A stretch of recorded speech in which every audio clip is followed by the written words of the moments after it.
Joining us for more is Zach Riaz from Banyan Tree Investment Group. Zach, good morning to you. We have to talk about the U.S. election, don't we? It's just neck and neck. There's no other way to put it. The ultimate outcome not likely to be known for a few days. Yeah. How are you as an investor thinking about this going into it? Yeah, unfortunately, this has been pretty much the narrative that's engraved the markets for the better part of this year. This and what the Fed did. So we've been thinking about, look, in terms of actually stock-specific or asset allocation-specific movements in our portfolios, we haven't really made any such. Obviously, there are Trump trades, there are Kamala Harris trades. Both are bouncing around a bit. And like you said, it's very neck and neck. What we have been noticing is that, what the yields, the long-term bond yields, something we've been very much strongly focused on, and a conviction play for us has been low duration, no duration this year. And I think, I'm not sure about what kind of economic conditions we may see in the first half of next year. I still think the US, the global economy muddles through. We can touch on why, but I think the reason why there will be a potentially 10 to 15% market crash will be yields will be higher. Bond yields, so they rise above that 5%. Exactly right. And that just spells disaster for equities. Absolutely, and a couple of things driving that is, you think about it, obviously, again, we know Trump is America first. Him and his advisors looking to bring back those 5 million odd jobs they've lost in manufacturing, the Rust Belt that they call, right? Offshore, you bring that back. The tariffs that he's going to bring in, put aside the tax cuts that he's trying to introduce, but the tariffs he's going to bring in, potentially you might see companies front run some of those tariffs in terms of inventories. Think about Walmart. The cheap goods that you may get from overseas, right? If you know tariffs are coming in, you've got to stack your shelves. They may front run some of that. And so that inventory buildup may be inflationary.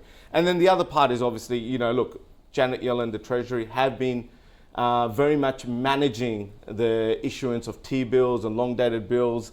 And some of the long-dated bills have been pushed out to 2025, effectively let it be someone else's problem.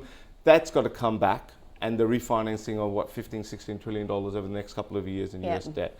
So you build all that up. We've been saying that it's probably the yields, not necessarily a economic calamity of sorts, that will bring markets down. So in that situation, like you said, even equities is not a place to hide. But that's how we're positioned and whatnot. And look, but that's positioning very much for a Trump win. What if Kamala Harris ends up being the next president of the United States?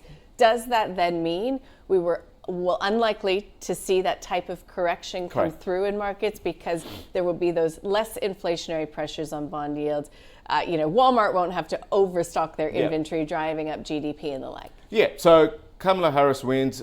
If it's a sweep, I think we back defensives because she is all about raising taxes, and some of her policies are not really business friendly, as they've been suggested. So we see big movements in defensive versus big movements in cyclicals if Trump got in. Look, I think in terms of bonds, I think bonds don't rally as much under Harris as Trump, but you've still got these bond issuance coming through. You've still got this fiscal policies still coming through. Don't forget, Kamala is all about spending as well. It's just different type of spending. Okay, so, but you're saying that history is telling us it is likely to be a Trump win just based on the data. Exactly. Look, I love a good data chart from my perspective. I think we've got a chart to show. So we've got a table here. And look, there's been so many pundits out there who've expressed who's going to win based on fundamental reasons, based on policy reasons. But what you can see, if you go back to 1928, there's been about 24 US elections. And if you look at the movement in equity, S&P 500 more specifically, in October, what you'll find is every time the S&P 500 has been down in October in an election year, 8 out of those 10 instances, the incumbent has ended up losing. Okay, there's 2 instances. There's 2 instances. Like I said, I'm just providing a different perspective to your viewers. And then on the flip side, if October's been a positive month for S&P 500, 11 out of the 14 instances, the incumbent government has gone on to win. Okay. So all I'm suggesting is if you want to have a little bit of a bet and you want to use the market as a proxy, Kamala Harris Okay. is likely to lose. All right, so that is an interesting one. But what we are also very focused on this week, of course, is the Fed. So Yes. 25 basis point cut likely baked in. Yeah, 90%, yes. What does that do to the U.S. economy? What does it do to demand for housing, for building? And Yeah. does that lead us into your stock pick of the day? Yeah, absolutely. Look, the macro is what the macro is. It's quite interesting. Not too many people are talking about the Fed meeting. 90% cut or thereabouts. I think Elizabeth Warren just came out and said, start cutting. I think that probably has the opposite effect, to be honest.